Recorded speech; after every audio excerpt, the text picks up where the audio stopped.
What's going on, everyone? So the Los Angeles Lakers may be closing in on Bogdan Bogdonovic as well as Clint Capela. There's a lot of different scenarios that are kind of circling around a potential trade with the Lakers and the Atlanta Hawks. There's talks about them all being a part of like this massive like 5-team trade. Did a video on it like late last night. But it looks like it's kind of boiling down to, more likely than not, the Lakers could end up with Bogdan Bogdonovic and Clint Capela via trade. Atlanta apparently has some interest in Rui Hachimura after Jalen Johnson's recent injury, so they could kind of use a forward. Also, he'd be an expiring contract next season, so they kind of use him through this year, kind of evaluate, see what do they want to do. Do they want to keep him, or do they want to, maybe package him next season in a trade to go get another piece or two?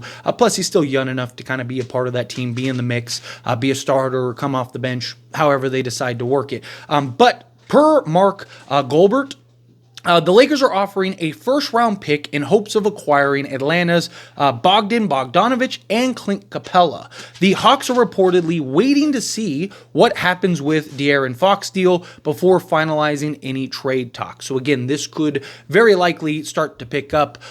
There was a ton of conversation, a ton of like reports from different sources, a ton of Spurs sides of things of like that mega 5-team deal, that mega 5-team trade. Again, if you want more information on that, go check out that video after this one, of course. But bringing in a Bogdan Bogdonovic and a Clint Capela, if they're able to do that.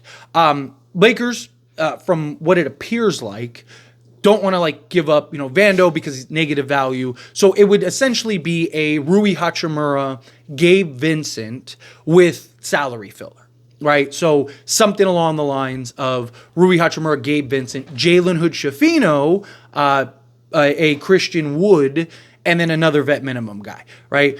Now, a third team could get involved. There could be kind of in the mix of things, right? We'll see how this ultimately plays out, how they kind of go about everything. But getting Clint Capela and Bogdan Bogdonovic, give them that sharpshooter, give them kind of a more mature, more experienced Dalton Connect, a guy that can create a little bit for himself, play off ball. He is having his struggles this year. He hasn't been great shooting the basketball this year. I did do a video breaking down Clint Capela and Bogdan Bogdonovic, but now there's actual reports that, there were reports that the Lakers were interested in him, but now there's reports that things could potentially be heating up. Also worth noting, both Bogdan Bogdonovic and Clint Capela are out for today's game. So something to keep an eye on, right? Now, just because they're out doesn't mean that a trade is necessarily happening in any moment, but it also doesn't mean that it's not happening in any moment.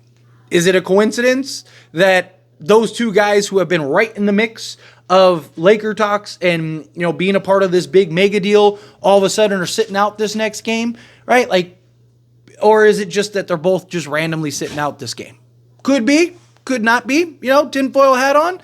I think it's because, they're trying to work out on the deal, trying to find out and be a part of that Spurs deal because there's a lot of moving parts in that deal. There's not really consistency on that 5-team deal of like who goes where and what goes what and how this is all going to break down. But essentially be centered around, of course, the De'Aaron Fox trade to the San Antonio Spurs. That's kind of where the thick of it is.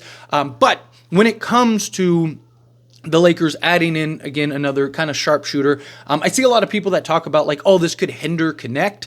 Couple things though. One, you could easily run both of them, right? One's 6'7", one's 6'5". Bogdan Bogdonovic could easily slot in at the 2 with a Dalton Connect at the 3. And the beauty is it doesn't take away from anything else, right? Like, and you're also sending out a guy and like a Gabe Vincent and a Rui Hachimura. So Bogdan just kind of gets kind of those minutes and fills in and slots into those minutes. And then a Clint Capela obviously gives you that center that can slot in, play alongside AD, be a backup for AD, however the Lakers want to slice it. If they want to bring him off the bench, if they want to start him right now, he'd be great in place of an Anthony Davis.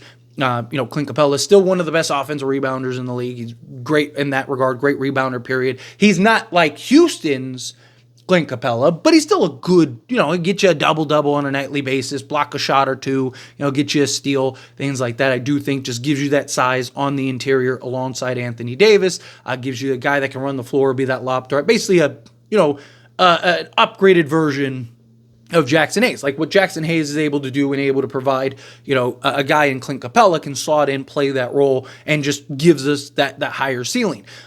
Does Bogdan Bogdonovic and Clint Capela, do the two of them make us a contender? I don't know, right? It's possible, right? I talk about it all the time. Don't underestimate the value of two just high-end quality pieces, right? Don't underestimate the value of two role guys. If Bogdan Bogdanovic can get back to the version he was last year and be a 16, 17 point a game guy and shoot close to 40% from three-point range, right? You got to remember, Bogdan was injured earlier in the year. I'm not really too worried about it. He played 79 games the year prior. So I do think that, he can be healthy. Injuries happen, things happen. As long as he can be healthy when it counts, when it matters. Guy that has experience, guy that's been linked to the Lakers for years. The Lakers have wanted him for years. So he's a guy that I do think would really make some sense. Give you some bench depth, give you some bench scoring. Also, again, just kind of give you a more reliable Dalton Connect right now.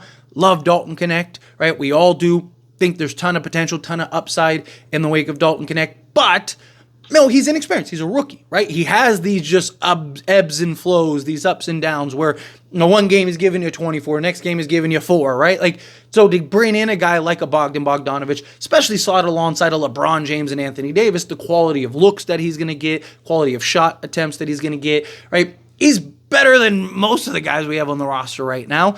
We'd still need a playmaker. We'd still need a point guard, especially if you're moving off of Gabe Vincent. One of the things that the Lakers really want, even right now, is to kind of get another playmaker, another ball handler. And in that regard, there's potential about a Chris Paul, especially if the San Antonio Spurs end up landing a De'Aaron Fox. But I'm going to break down that in a video, because that could be something that is included or part of the big deal, or it could be something independent that the Lakers kind of work out, or via buyout. So again, look forward to that video. I'll break that down in that video. But again, I mean, you never know what impact guys are going to have until they have it. Obviously, Bogdan Bogdanovic doesn't give you the perimeter defense, right? Especially for like a Gabe Vincent, but he gives you just higher offensive upside.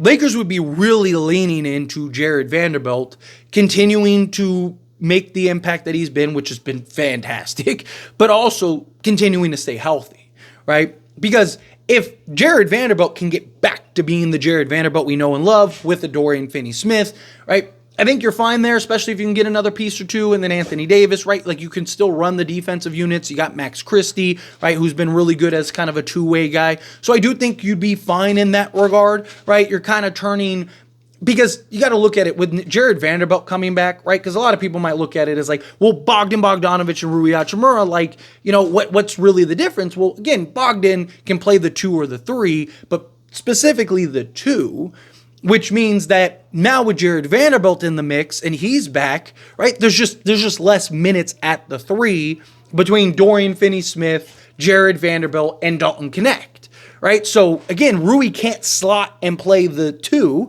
Yeah, you could have Jared Vanderbilt play the 2, but you still have, Dorian Finney-Smith, who the Lakers have just been much better with him at the 3 than with Rui.